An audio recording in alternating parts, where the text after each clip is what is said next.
एक समय की बात है। उस गांव में एक घोड़ा रहता था जिसका नाम था राजा।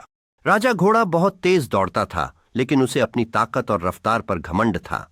राजा अक्सर जंगल के दूसरे जानवरों का मजाक उड़ाता और कहता, तुम सब धीरे धीरे चलते हो, मैं तो पलक झपकते ही मीलों दूर निकल जाऊं। एक दिन राजा घोड़ा जंगल के अंदर घुस गया और वहां उसे एक कछुआ मिला। कछुआ बहुत शांत और समझदार था। राजा ने कछुए को देखकर हंसते हुए कहा, अरे कछुए मामा, तुम्हारी तो चाल देखकर मुझे नींद आ जाती है। क्या कभी दौड़ने की सोचते हो? कछुए ने मुस्कुराकर कहा, घमंड मत करो राजा भाई, रफ्तार से ज्यादा जरूरी है समझदारी। राजा को यह बात अच्छी नहीं लगी।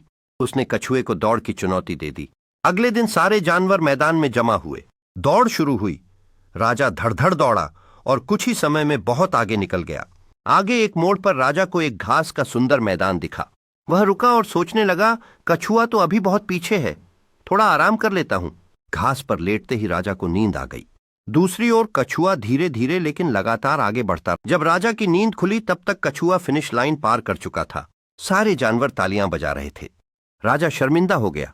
उसने कछुए से कहा, मुझे माफ कर दो मामा, आज मुझे समझ में आया कि घमंड और आलस हमेशा हार की वजह बनते हैं।